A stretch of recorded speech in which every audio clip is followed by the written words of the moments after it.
Bismillahirrahmanirrahim. Ar-Rahman 'allamal Qur'an, khalaqal insan, 'allamahul bayan, asy-syamsu wal qamaru bihusban, wan najmu wasyajaru yasjudan, was-samaa. Alhamdulillah, segala puji bagi Allah ya, yang masih memberi kita rahmat dan kesehatan, kesempatan, kenikmatan iman, sehingga kita dapat berkumpul lagi seperti ini ya pada malam hari ini. Nah, seperti biasa kita diawali membaca Quran, dan kita harus senantiasa berselawat kepada baginda Nabi Allah Muhammad sallallahu alaihi wasallam. Allahumma sholli ala sayyidina Muhammad wa ala ali sayyidina Muhammad, untuk kita mendapatkan rahmat serta hidayahnya dan syafaatnya kelak di yaumil akhir. Amin. Jadi di sini kita sudah biasa berbagi sudut pandang. Mungkin ada hal-hal tuan-tuan yang mau dimujakarakan atau yang mau didiskusikan, kita saling bersudut pandang saja. Cuman saran saya, apa-apa yang ditanya itu sebaiknya apa-apa yang kita butuhkan. Bilhal namanya. Bilhal itu yang kita memang membutuhkan ilmu itu, dan kalau nanti kita mendapatkannya bermanfaat buat kita, sehingga kita bisa dapat menggunakan ilmu untuk menjalani kehidupan kelak sampai di hari-hari berikutnya. Mungkin kepada tuan-tuan ya, saya persilakan untuk apa hal-hal yang mau dimujakarakan gitu, apa yang mau dimusyawarakan, silakan.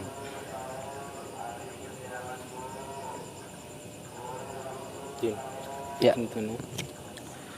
Assalamualaikum warahmatullahi wabarakatuh. Waalaikumsalam warahmatullahi wabarakatuh. Saya ingin bertanya tentang perihal ada di Quran diterangkan tentang ya ayuhan nas sama ya ayyuhallazina amanu. Kenapa dia dibedakan menjadi dua, manusia dan orang begitu, Tuan? Saya bertanya tentang itu saja. Ya. Kenapa? Iya juga, betul ya. Jadi begini, ayat-ayat yang dia Bismillah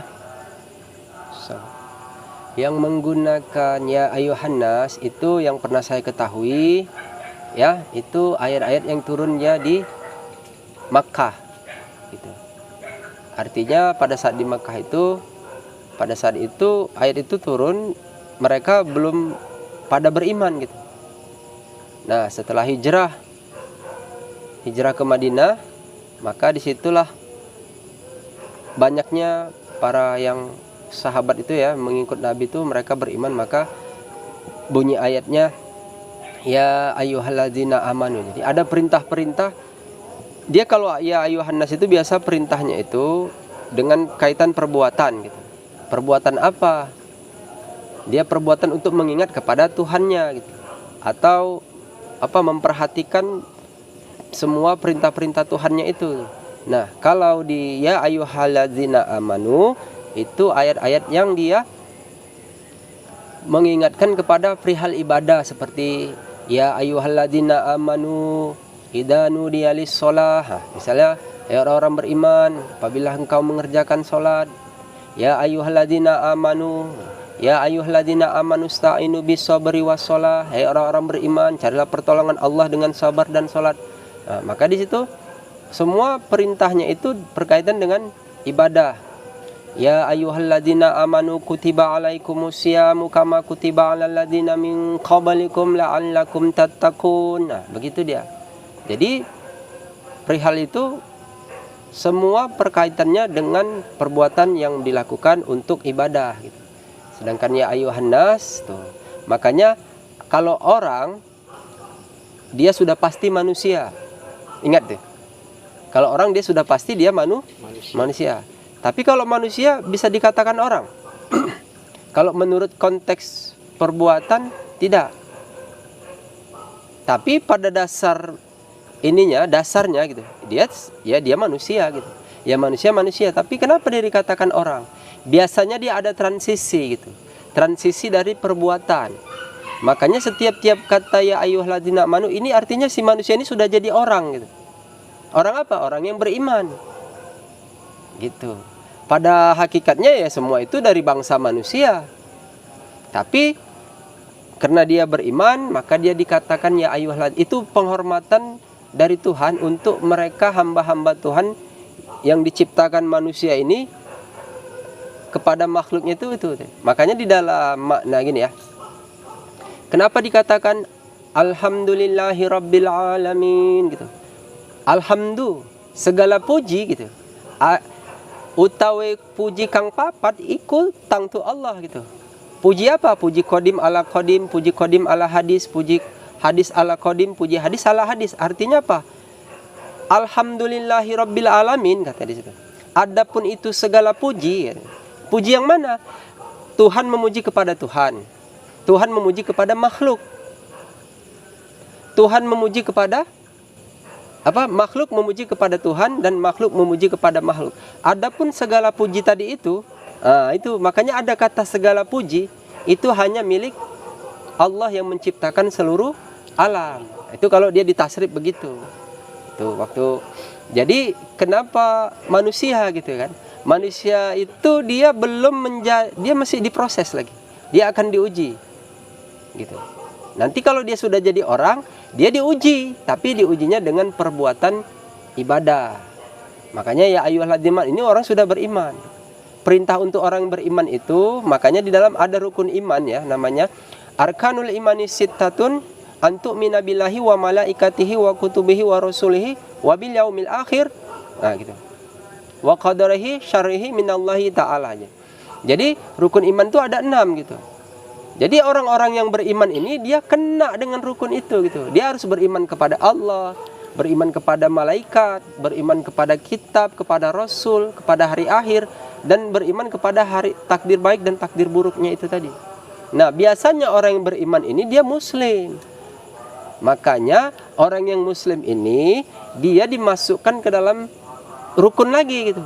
Makanya ada rukun Islam. Arkanul Islami khamsatun syahadatu alla ilaha illallah wa anna Muhammad Rasulullah wa iqamus shalah wa ita'uz zakah wa saumu Ramadan wa hijjul baiti man istata'a ilaihi sabila.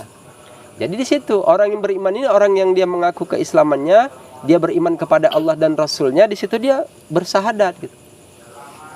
Jadi semua orang yang beriman ini nanti dikaitkan dengan peribadatan tadi tuh. Makanya rukun Islam itu ada 5, yang 5 itu peribadatan semua gitu.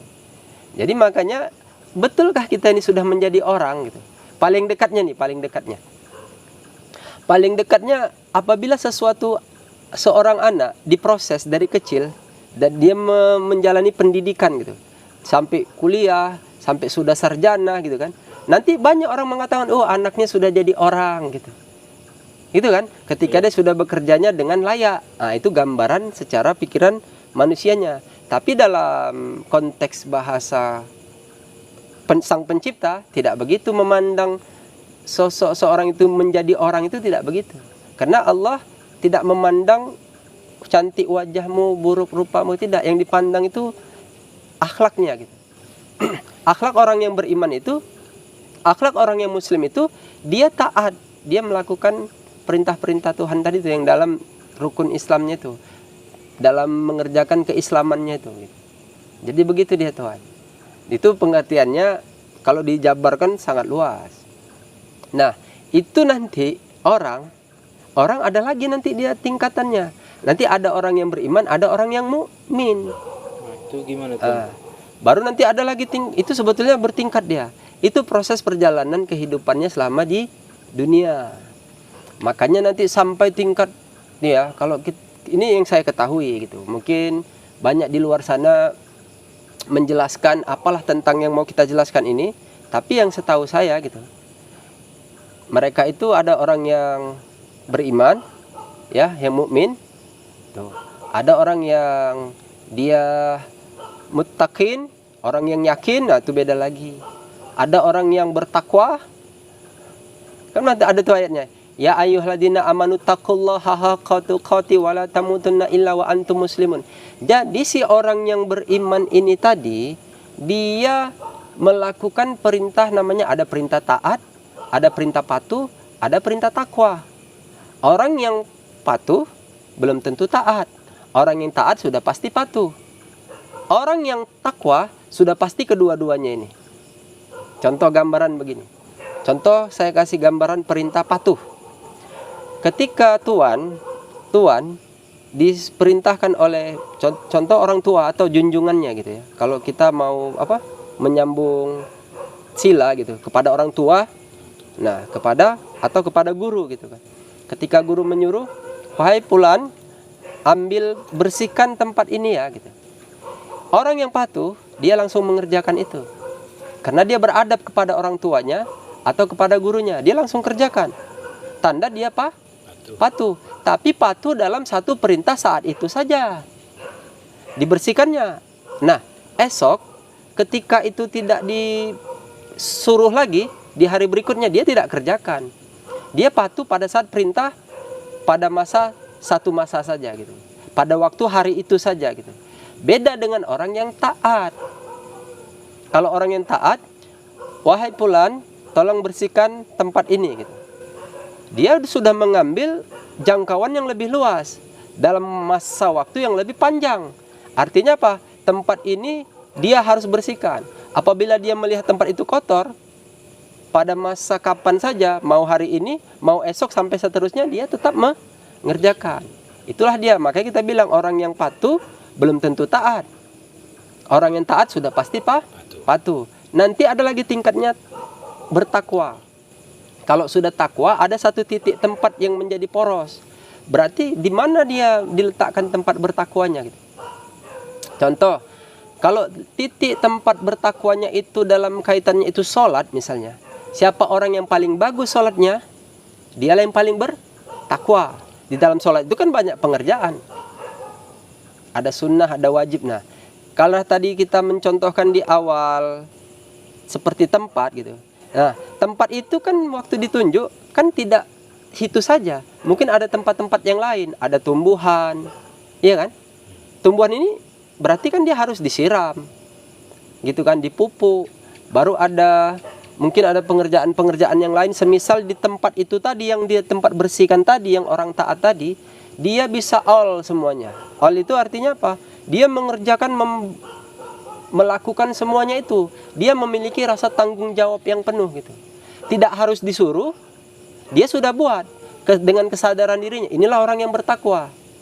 Makanya di dalam ayat itu, ya ayyuhalladzina amanu taqullaha haqqa tuqatih wa la tamutunna illa wa antum muslimun. Kenapa begitu? Ini orang beriman disuruh bertakwa. Berarti orang beriman ini kan banyak yang mau dilakukannya. Karena tadi orang yang bertakwa ini all semuanya. Kalau orang yang patuh, dia melakukan satu perintah saja. Ini saya mengambil contoh untuk masalah membersihkan. Kita masuk ke ranah ibadah. Kalau ke ranah ibadah, orang yang patuh, dia misalnya disuruh sholat, dia sholat. Tapi belum tentu dia mengerjakan puasa. Kalau orang yang taat, dia melakukan sholat, seterusnya dia sholat. Kenapa? Karena dia sudah pasti patuh. Nah, sedangkan orang yang bertakwa, karena ini sumber perintahnya dalam agama gitu, Islam, berarti dia sholat, dia puasa, dia melakukan semua apa-apa yang ada di dalam perintah dalam agama yang dia mau jalani gitu. Itulah orang bertakwa. Makanya di situ ya ayyuhalladzina amanu taqullaha, hai orang-orang beriman, bertakwalah kepada Allah. Haqqa tuqatih, dengan sebenar-benarnya kamu bertakwa. Kata sebenar-benarnya ini berarti dia melakukannya itu dengan sungguh-sungguh. Dia melakukannya itu semuanya dia lakukan, tidak memilih pandang bulu, tidak apa gitu. Jadi itu beda itu tingkatannya. Ada perintah patuh, ada perintah taat, ada dia perintah dia bertakwa gitu. Nah, di situ sambungan ayatnya wala tamutunna illa wa antum muslimun. Ini kan jadi pertanyaan ini. Pertanyaannya kenapa? Orang Islam ini sudah pasti, kenapa dia disuruh wala tamutunna illa wa antum muslimun, jangan kamu mati kalau belum masuk ke dalam Islam. Ini apa maksudnya nih? Sementara tadi di awal ayatnya ya ayyuhalladzina amanu, berarti kan memang dia sudah Islam. Makanya disuruh dia bertakwa dan sebenar-benar dia bertakwa. Tapi kenapa dibilangkan lagi ada kata wala tamutu, ada peringatan di situ. Dan jangan kamu mati. Nah, itu ada warning di situ. Kalau belum masuk ke dalam Islam. Ini sebetulnya Islam yang bagaimana? Dia udah beriman. Dia sudah bertakwa dan dia sebenar-benarnya dia sudah bertakwa. Kenapa dikatakan lagi, diingatkan kembali, jangan kamu mati kalau belum masuk ke dalam Islam? Timbul pertanyaan. Itu apa maksudnya itu? Tuhan. Pertanyaannya itu, Islam yang bagaimana yang dimau Tuhan itu? Islam yang gimana tuh Tuhan? Sementara kan banyak nih Islam, semua Islam gitu. Itu. Jadi gini, Islam yang dimau Tuhan itu, dia kembali lagi ke konteks ayat. Kalau mengaku Islam, ya silakan saja. Gitu kan? Tapi di situ kita beradab. Kalau orang sudah mengakui keislamannya, sudah, dia nggak usah diadili. Nanti urusan dia sama Tuhan. Kalau dia berbuat baik atau berbuat buruk, itu bukan ranah kita. Nah, kita di luar ranah itu gitu. Jadi kita tidak bisa menghakimi. Nah, yang kita bahas ini sekarang, Islam yang bagaimana sih yang dimau Tuhan itu gitu. Kenapa diingatkan gitu? Kalau menurut sudut pandang saya, berdasarkan ayat yang sudah kita ketahui, di situ ada poin yang mengkhususkan. Kita ambil satu ayat ya. Innal muslimina wal muslimati wal mu'minina wal mu'minati wal qaniti wal qanitati was sadiqina was sadiqat was sabirina was sabirati wal khasi'ina wal khasi'ati wal mutasaddiqina wal mutasaddiqat والصائمين والصائمات والحافظين فروجهم والحافظات والذاكرين الله كثيرا والذاكرات أعد الله لهم مغفرة وأجرا عظيما. Dari ayat ini kita bisa mengetahui tentang maksud ayat yang tadi itu. Kenapa saya bilang? Baik, kita jelaskan ya. Di situ Tuhan yang mengakui sesungguhnya orang yang Islam itu adalah mereka laki-laki dan perempuan yang beriman, laki-laki dan perempuan yang benar, laki-laki dan perempuan yang taat, laki-laki dan perempuan yang bersedekah, laki-laki dan perempuan yang berpuasa, laki-laki dan perempuan yang menjaga kehormatannya, ialah laki-laki dan perempuan yang banyak berzikir menyebut nama Allah. Allah telah menyediakan ampunan dan pahala yang besar. Coba bayangkan, Allah telah menyediakan ampunan dan pahala yang besar. Jadi semakna kata Tuhan Allah itu mau Islamnya seperti itu gitu. Yang diakui Tuhan itu Islamnya itu, makanya diingatkan wala tamutunna illa wa antum muslimun. Ini kan kalimat yang sering dibaca pada saat khotib ya. Karena di dalam rukun khutbah itu ada 5. Salah satunya mengajak takwa. Dia membaca surat ini. Nah gitu. Mengajak takwa itu salah satu rukun dari khutbah.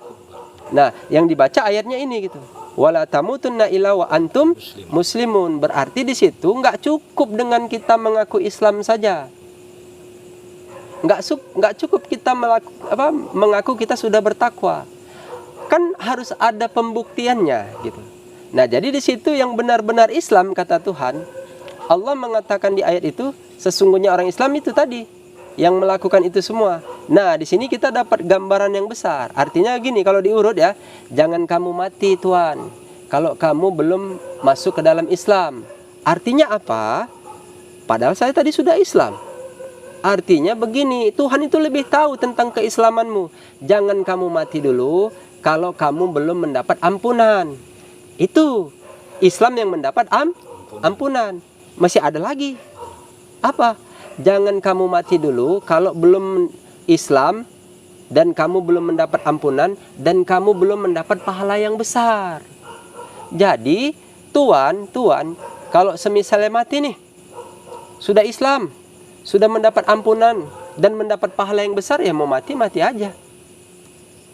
Cuman untuk mendapatkan itu tadi, makanya Tuhan mengisyaratkan dengan kata wa zakirinallaha katsiran wa zakirati a'addallahu lahum maghfiratan wa ajran azima. Kenapa ya? Kalau saya ditanya arahnya ke zikirnya Allah Allah saja gitu. Kenapa? Gitu. Karena memang begitu mau Tuhan. Kan udah saya bilang, saya selalu berkata jujur gitu, apa adanya gitu. Kita tidak mau berbicara mengenai agama ini, mengenai tentang Islam ini, saya mementingkan kelompok saya gitu. Karena saya melakukan ini terus itu yang dibesarkan, tidak. Yang dimau Tuhan itu yang dimenangkan. Mau Tuhan itu, ini kalau tidak mengerti lagi gini contoh, ini biar tambah paham nih. Di situ ayat menggunakan, di awal menggunakan kata inna. Kata inna itu ada nun, huruf nun yang dia bertitik di situ. Nanti di situ wal mu'minin, wal qanitin, was-sadiqin, was-sabirin, was-shaimin, gitu kan, wal hafidin, wa dzakirinallaha katsiran, wa dzakirati a'addallahu lahum maghfiratan. Jadi nun yang di awal itu bertemu dengan nun yang di akhir. Yang mempertemukan nun ini apa gitu? Waw atopnya itu kan banyak tuh, wal muslimina wal muslimat wal mu'minina wal, jadi waw itu bertemu lagi itu. Nah, lafaz nun ini tadi bersandar dia langsung kepada wazakirinallah, wazakirinallaha katsiran, seolah-olah Tuhan dalam penggambaran ayat itu, kalau orang itu sudah berzikir menyebut nama Allah Allah Allah, dia sudah mengerjakan itu semua yang di tadi itu. Makanya itu yang dimau Tuhan. Dalam penggambaran sebuah hadis, makanya kaum di akhir zaman itu kenapa dia dimenangkan ya? Karena apa? Karena dibilang gini, sabaqal mufaridun gitu. Wa mal mufariduna ya Rasulullah. Kaum mufaridun telah mendahului kita, kata Nabi. Wahai Rasulullah, siapa kaum mufaridun itu? Adzakirunallaha katsiran wa dzakirat. Laki-laki dan perempuan yang banyak berzikir menyebut nama Allah. Jadi di situ ketahuannya bahwa yang menang ikek mana nggak menang. Dia menyebut nama Allah, dia sudah mengerjakan itu semua. Ada lagi rahasia di balik itu, ya. Orang-orang akhir zaman itu kenapa dia dimenangkan? Sabikun, kata sabikun di situ, ya, dibilangkan di situ telah mendahului. Mendahului dari apa? Mereka terdahulu beriman di kala masa itu gitu. Berimannya apa tanda ciri alamat mereka beriman itu? Ada tanda cirinya. Tanda ciri mereka beriman itu makanya mereka dimenangkan karena banyaknya lah mereka berzikir menyebut nama Allah Allah. Artinya apa? Mereka ini berbuat bukan karena pahala, memang murni karena perintah. Karena mereka dikelompokkan ke dalam suatu kaum. Pemimpin kaumnya menyuruh banyak kamu berzikir menyebut nama Allah Allah itu, agar kamu nanti menjadi Islam yang dimau Tuhan, Islam yang mendapat ampunan dan pahala yang besar. Kalau mau mati, mati aja Tuhan. Mau mati sekarang. Ini udah Islam. Udah semisal ini bercanda ya. Artinya kita santai aja. Kita sudah Islam. Terus udah dapat ampunan dan pahala yang besar. Dan kita mau mati. Enggak, di situ ayatnya wala tamutunna illa wa antum muslim. Kalau menurut konteks ayat itu enggak apa-apa, mati aja, enggak masalah. Ngapain hidup di dunia lama-lama kalau berbuat maksiat? Tahu enggak? Kenapa di situ orang yang berzikir menyebut nama Allah Allah itu dimenangkan Tuhan? Karena mereka itu senantiasa mengingat janjinya kepada Tuhannya, fadzkuruni azkurkum. Ingat kamu aku, maka aku akan ingat kamu. Tahu enggak? Maksiat yang paling besar di antara umat ini, dia bukan karena dia mencuri, bukan karena dia berzina, bukan karena dia berbuat sesuatu merampok, bukan. Itu bisa saja dia bertobat. Makanya itu kita beradab. Tidak bisa kita mengadili perbuatan seseorang itu. Mungkin saja nanti dia bertaubat. Yang paling besar maksiat kepada seorang manusia ini, si hamba ini adalah dia lupa kepada Tuhannya. Padahal dulu dia waktu di alam ruh sudah berjanji dia itu untuk selalu mengingat Tuhannya gitu. Alastu birabbikum, sudah disaksikannya gitu. Nah, begitu.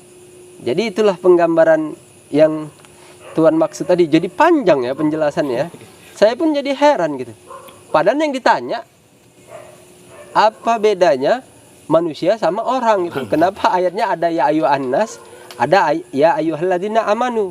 Kalau dalam penggambaran turunnya ayat Tuhan, ya ayyuhan nas itu dia berada di Makkah. Kalau ya ayyuhalladzina amanu dia berada di Madinah. Karena Nabi itu dari Mekah ke Madinah itu hijrah. Kan ada tuh apanya? Syairnya tuh. Alal Madinah, alal Madinah, Rabbi balighna ziyara nabina. Alal Madinah, alal Madinah, Rabbi balighna ziyara nabina. Ah gitu. Jadi kita itu kalau ke Madinah kita berziarah ke makam Nabi itu.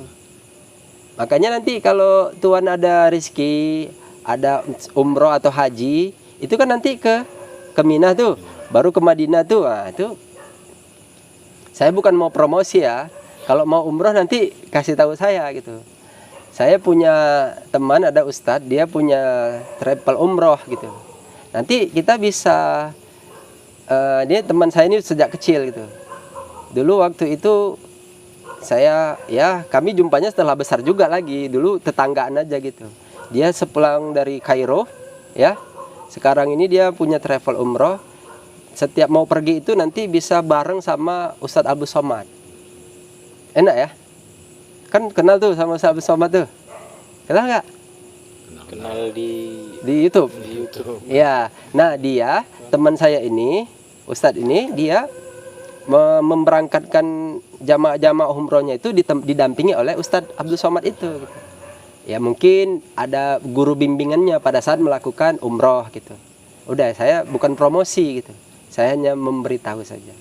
Jadi gitu tadi Tuhan penjelasannya. Gimana nih, ada lagi yang mau ditanya kan? Gimana Tuhan? Jadi Ya. kan dari penjelasan Tuhan tadi muncul pertanyaan baru Tuhan.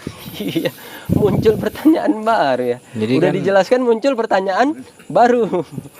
Jadi kan di situ kan penjelasan Tuhan tadi, Ya. ya ayyuhallazina amanu, apakah mereka itu udah ditetapkan beriman? Seandainya kalau udah ditetapkan beriman, apakah keimanan mereka bisa keluar gitu? Apa nggak jadi orang lagi atau gimana setelah keluar? Gimana Tuhan? Kalau ini kalau ini di luar ranah saya. Kenapa? Saya aja masih berjuang ini menjadi orang yang beriman. Bagaimana sampai akhir hayat saya tetap mengitikadkan di dalam diri ini kepada Tuhan Allah itu, kepada Sang Junjungan itu gitu. Jadi kalau itu kayak mana ya dibilangnya? Apakah orang beriman itu? Jadi kan gambarannya kan belum pasti gitu. Bisa saja dia di awal beriman, di akhir dia lepas. Makanya jadi yang berhati-hati sebetulnya orang yang baru atau orang yang lama nih? Kalau menurut, artinya orang yang baru beriman atau orang yang sudah lama beriman gitu. Kalau menurut dari pertanyaan Tuhan, itu yang berhati-hati orang yang sudah lama beriman gitu. Jangan dia, maksudnya gini, jangan dia merasa ujub karena dia sudah lama menjalani Islam ini dalam kehidupannya atau keimanannya itu, terus dia menganggap orang yang baru beriman atau bilang la mu'alaf gitu. Ya. Dia terus menganggap dia itu lebih tahu, lebih pintar, atau dia mencelah bahasa, itu tak boleh. Bisa saja nanti berbalik. Itu kalau dicerita dalam ranah keimanan. Kalau dimasukkan lagi misalnya Tuhan orang yang bertarekat gitu. Tuhan menjalani suatu amalan tarekat. Tuhan sudah lama menjalankan amalan tarekat ini gitu. Tuhan sudah menganggap diri Tuhan sudah bertarekat. Ingat ya, saya simak bahasanya. Tuhan sudah lama mengamalkan amalan tarekat, sehingga Tuhan merasa Tuhan sudah bertarekat. Jadi seolah-olah adalah nanti orang yang baru mengamalkan amalan tarekat itu. Terus Tuhan menganggap dia itu sepele lah, layas lah gitu. Oh, belum tentu. Justru orang yang baru itu kemungkinannya dia bisa bertahan gitu. Kenapa? Namanya dia baru. Segala sesuatu yang baru kan enak makainya. Logikanya aja lah. Kalau punya kereta baru misalnya, punya kereta ini, kalau di Medan ini kereta motor, nanti orang nggak tahu apa kereta baru. Motor punya sepeda motor baru, enak nggak makainya? Enak tuh. Mana pilih, sepeda motor baru atau sepeda motor lama? Baru lah. Nah, baru. Makanya hati-hati yang lama. Yang lama bisa aja mogok, bisa aja rusak, gitu. Jadi kalau Tuhan bertanya seperti itu, tapi tetap di sini saya bukan orang yang menghakimi. Saya saja masih berjuang bahasanya, masih mengusahakan, mengupayakan bagaimana sampai akhir hayat itu kita dipelihara, gitu. Gimana Tuhan? Tuhan ada yang mau disering-seringkan, nggak apa-apa, kita santai aja bulan Ramadan ya kan. Kalau bulan Ramadan tuh saya aja duduknya di ayunan santai gini. Gimana Tuhan? Kalau nggak kita selesai hari ini, kita siap-siap mau sahur. Nah, tapi untuk menutup ini ya, jadi kata beriman tadi di situ sudah jelas, ya ayyuhalladzina amanu taqullaha haqqa tuqatih wa la tamutunna illa wa antum muslimun. Sesungguhnya ini sudah diperuntukkan kepada mereka beriman, sehingga disuruh lagi mereka bertakwa. Kenapa ada kalimat seperti ini? Lihat konteksnya. Contoh nih, biar mengerti tentang Islam ini. Di dalam rukun Islam itu kan sudah jelas, arkanul islami khamsatun, syahadatu alla ilaha illallah wa anna Muhammad Rasulullah. Nah, di situ ada persaksian, ada pengakuan, mengakui Tuhannya Allah dan Rasulnya adalah Muhammad, gitu kan?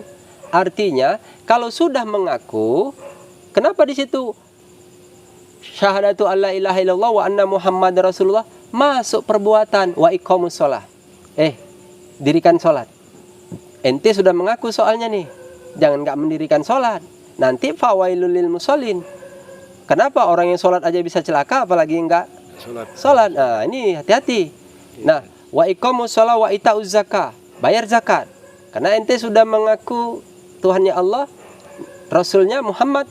Nah, wa saumu Ramadan, berpuasa di bulan suci Ramadan. Nah, itu makanya harus dikenal.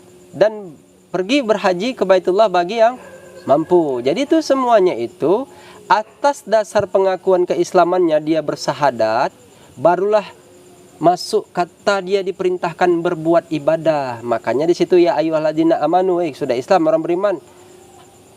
Ya ayyuhalladzina amanu taqullah, bertakwalah kepada Allah. Kata bertakwa di situ ada namanya perintah perbuatan. Gitu. Haqqa tuqati, dengan sebenar-benarnya kamu bertakwa. Wala tamutunna illa wa antum muslimun. Berarti bertakwanya sampai dia mati dalam keadaan muslim.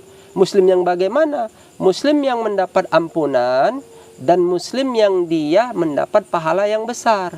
Artinya muslimnya ini diakui Tuhan, dia sebagai muslim yang beriman, dia sehingga mendapat ampunan dan pahala yang besar, dan dia diselamatkan Tuhan itu dengan keislamannya. Jadi begitu dia. Makanya dalam penggambaran ayat itu selalu dikaitkan dengan berzikir, menyebut nama Allah, Allah. Karena yang berzikir menyebut nama Allah, Allah ini Tuhan tahu siapa? Yang berzikir menyebut nama Allah, Allah itu di awal beriman itu para nabi-nabi, para rasul, para wali-wali Allah. Baru di akhir itulah dikelompokkan dalam satu kaum, namanya kaum mufarridun. Kata mufarridun di situ ada kata munfarid, mereka itu terpisah, berdiri sendiri gitu. Kenapa mereka berdiri sendiri? Karena mereka kaum yang terakhir di kala itu. Terpisah dari apa? Mereka munfarakahnya itu terpisah dari apa? Terpisah dari leluhurnya di awal. Karena mereka di akhir. Makanya adalah ayat was-sabiquna as-sabiqun ulaikal muqarrabun fi jannatin na'im Thullatum minal awwalin wa qalilum minal akhirin. Wasabiqun as-sabiqun. Jadi siapa nih mereka terdahulu beriman katanya. Kata sabiqun itu. Makanya ada yang di awal, ada yang di akhir. As-sabiquna awalun itulah nabi-nabi dan para sahabatnya. Mereka terdahulu beriman. As-sabiquna akhir itulah pemimpin zaman akhir dan para sahabatnya. Jadi diterangkan di situ apa tanda ciri alamat mereka ini gitu. Kata sabiqun itu makanya Nabi mengatakan sabaqal mufarid, ada kata sabaqo di situ, mendahului. Yang di awal wasabiqun, sabiqun juga, sabaqo juga. Jadi ini ayat sama hadis ini sinkron. Jadi jangan dianggap misalnya begini, ini ayat nih, terus yang satu hadis. Bukan berarti ini tidak dari Lauhul Mahfuz itu juga. Artinya apa? Ini cakap yang diucapkan Nabi di kala itu karena Nabi sudah mengetahui tentang keberadaan kaum ini di akhir. Inilah yang dibilangkan Nabi ummati ummati. Artinya kata ummati di situ mereka itulah yang diselamatkan kelak. Mereka itu di akhir. Kenapa? Karena mereka terpisah dari leluhurnya. Kaum Mufaridun itu adalah masih dari turunan sahabat Muhammad Rasulullah yang setia di kala itu, yang bersamanya. Karena pada saat waktu Nabi menjelaskan tentang kaum Mufaridun ini, ya Rasulullah, mereka mendahului apa dari kita? Mereka duluan masuk surga. Mereka bisa menumbuhkan, mereka bisa menurunkan hujan, mereka bisa menyembuhkan gitu. Artinya sahabat bertanya lagi, ya Rasulullah, mereka berbuatnya itu dengan apa? Mereka dekat dengan Tuhannya, mereka berdoa kepada Tuhannya. Baru ditanya lagi sama sahabat, ya Rasulullah, apa boleh kami mengikut kaum itu? Tidak, kau ikut denganku. Berdoa saja anak cucu keturunanmu nanti mengikut kaum itu.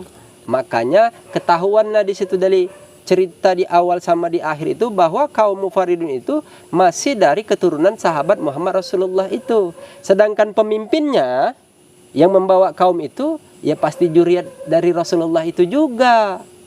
Makanya dibilanglah mereka as-sabiquna awalun, as-sabiquna akhirun. Sullatum minal awalin, banyak dari yang awal, wa qalilum minal akhirin.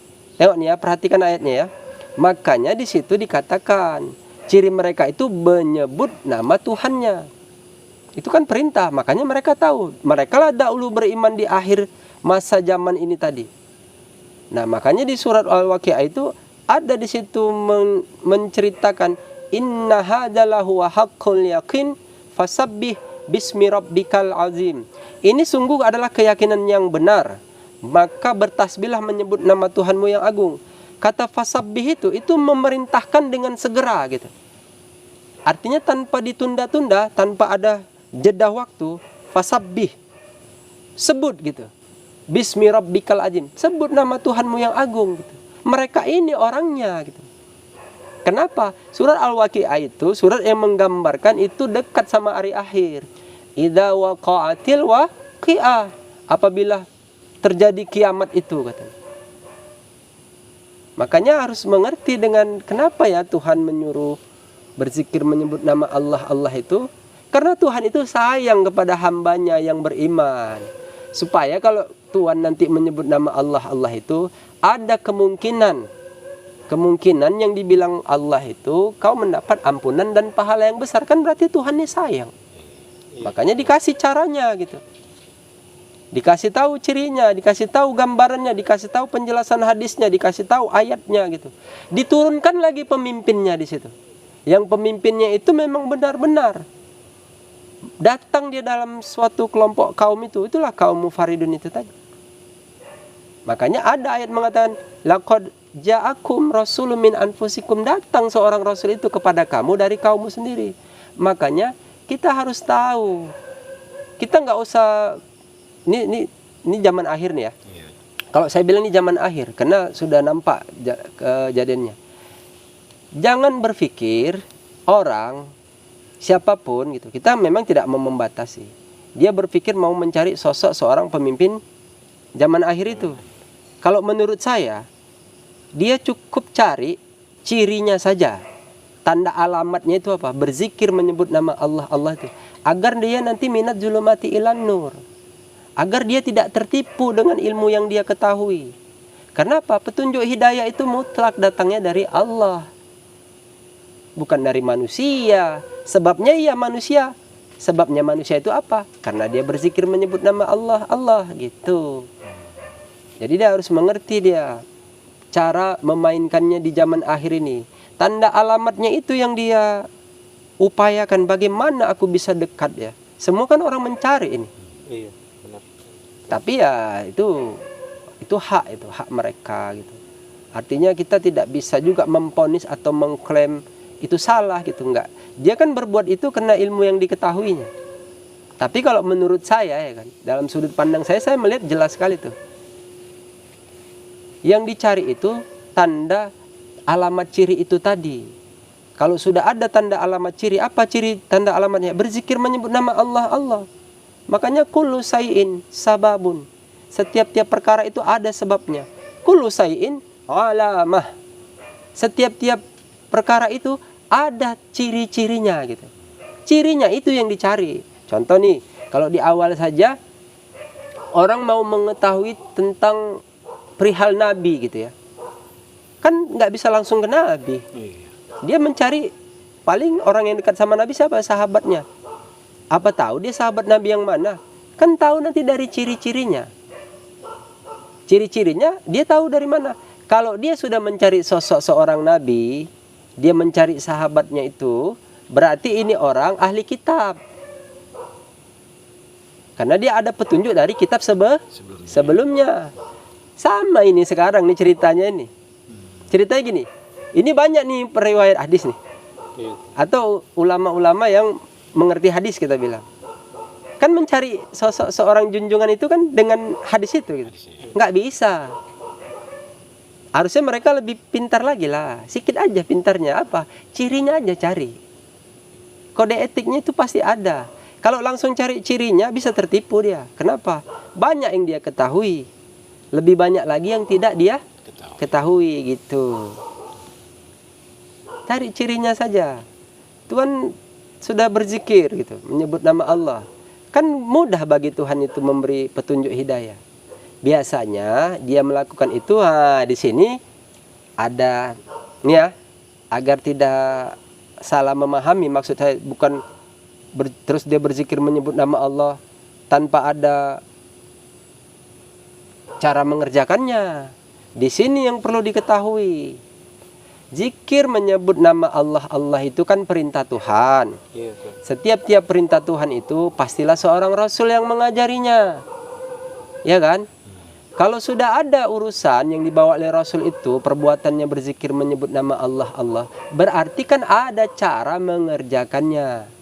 Artinya dia ini orangnya terpimpin, bukan dipimpin. Beda nih.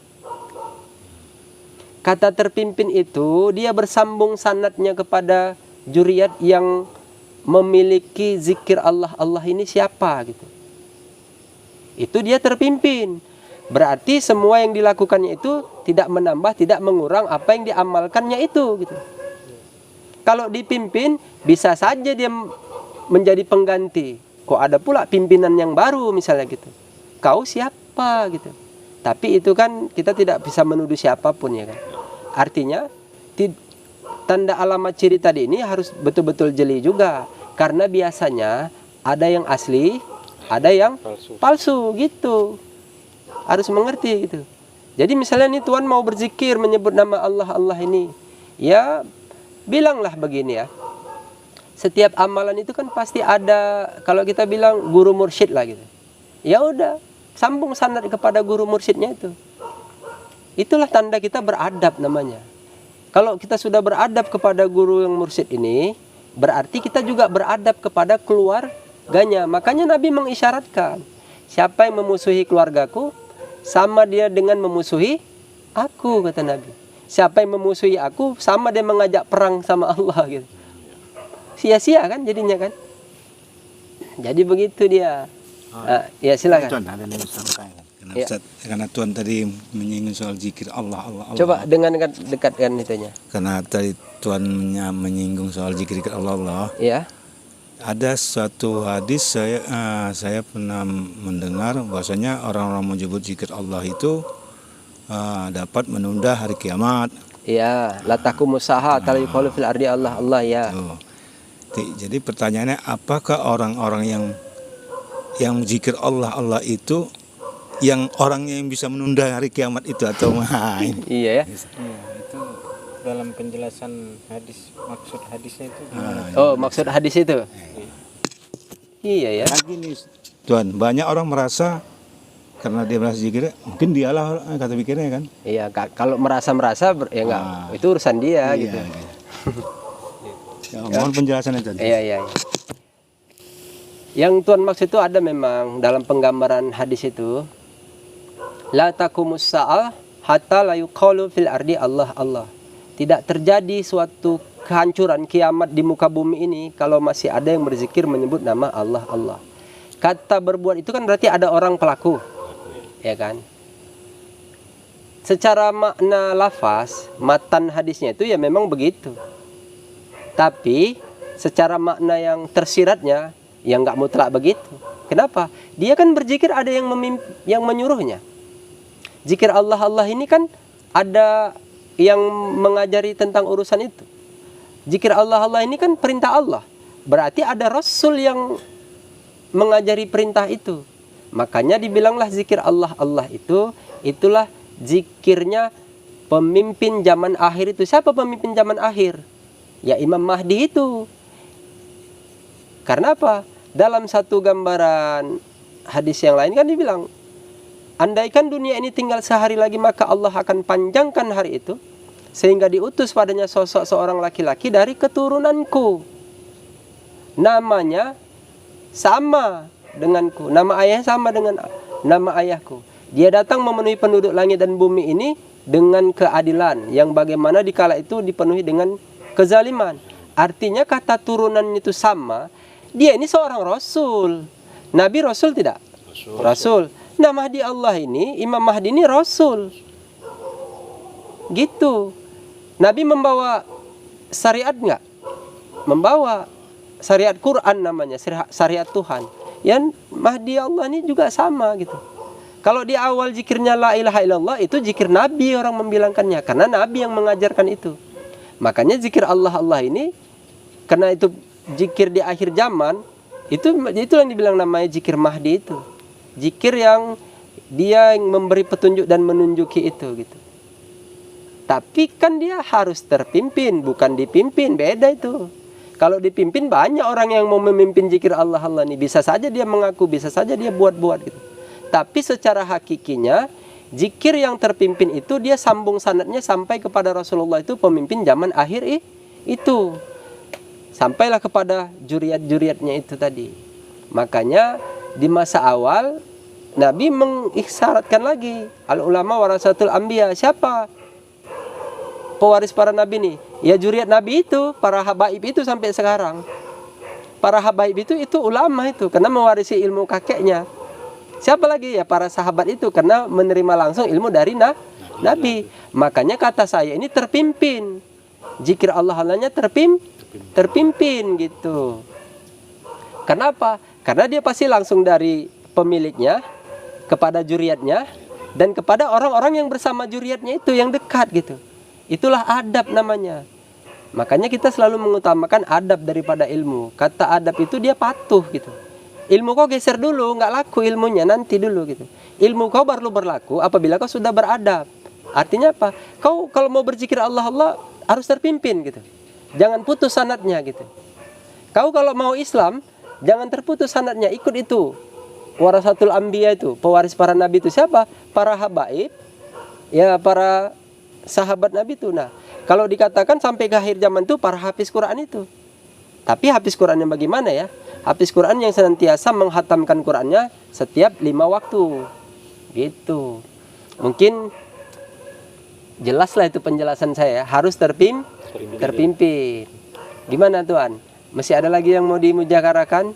panjang nih, masih bulan Ramadan nih. Kita selama di bulan Ramadan ini banyak baca Quran, banyak baca istighfar ya.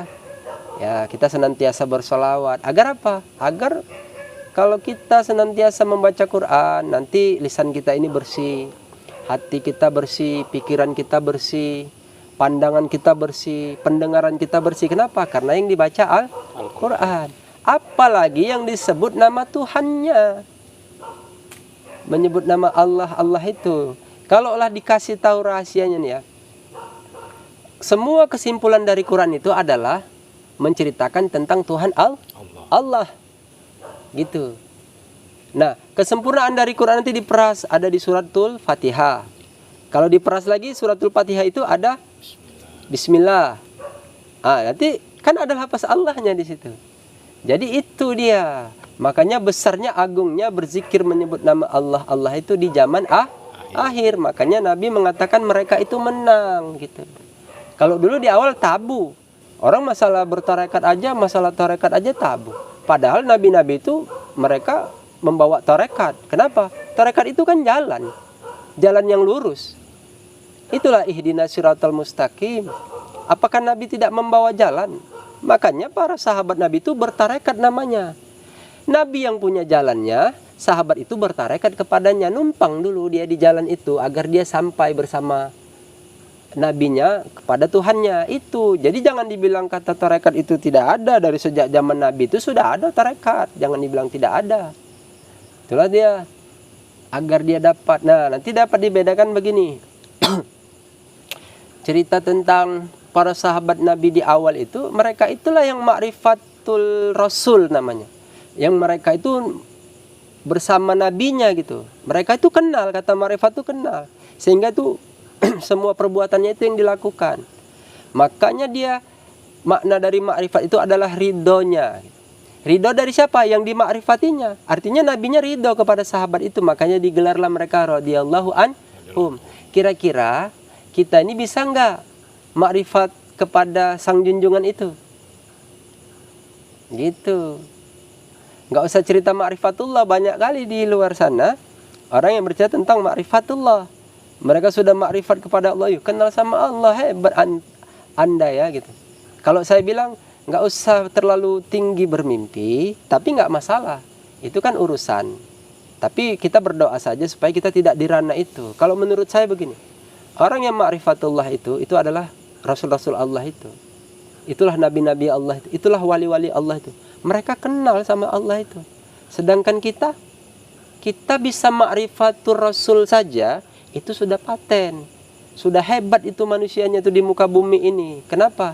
Dia mendapat ridho dari sang junjungannya saja, ini dapat dipastikan dia ini selamat. Makanya lah digelar nabi-nabi itu semuanya alaihissalam. Maka digelarlah Mahdi Allah itu, Imam Mahdi, Al-Mahdi, Mahdi Allah itu alaihissalam. Kenapa? Kalau yang mengikut alaihissalam ini dia selamat itu orangnya. Kenapa? Karena dia makrifat kepada nabinya, kepada rasulnya, sehingga dia diridhoi. Itulah makna makrifat itu, ridho gitu. Jadi jangan berhayal, misalnya tuan-tuan, aku sudah makrifatullah, sampai ada lagi yang mengaku aku pula Allah. Ini kalau kata aku itu dia kembalikan ke ayat secara makna aku itu Allahnya, ya nggak apa-apa. Tapi kalau dia mengaku akunya itu kepada dirinya, engkau siapa gitu, sadar dirilah gitu. Paham ya? Kayaknya ada yang mau ditanya tadi sama tuan ini, kok jadi nggak jadi gitu. Silakan.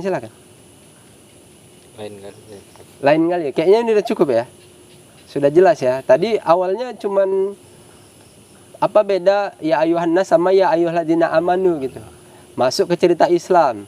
Masuk ya, kalau udah berkaitan dengan cerita Islam pasti cerita tentang Tuhannya orang Islam itu gitu. Kalau sudah bercerita tentang Tuhan orang Islam itu, ya apa yang dimau Tuhan itu apa gitu. Beribadah apa semua, dan orang-orangnya semua mencakup di situ. Makanya itu tadi. Oke ya, mungkin penjelasannya sudah cukup. Kita dapat membedakan wala tamutunna illa wa antum muslimun. Wala tamutunna illa wa antum muslimun. Wala tamutunna illa wa antum muslimun tuh yang megang kamera tuh. Biar tahu ente, bro. Iya. Oke ya. Mungkin ini saja perjumpaan kita. kita akhiri. Billahi taufiq wal hidayah. Assalamualaikum warahmatullahi wabarakatuh. Waalaikumsalam warahmatullahi wabarakatuh. Subhanakallahumma wa bihamdika asyhadu an la ilaha illa anta astaghfiruka wa atubu ilaik. Allah sabaqal mufarridun. Innallaha wa malaikatahu yusalluna 'alan nabi. Ya ayyuhalladzina amanu sallu 'alaihi wa sallimu taslima. Allahumma salli ala sayyidina Muhammad. Taqabbalallahu minkum minna wa minkum taqabbal ya karim. Alhamdulillah. Makasih Tuhan ya. Ya.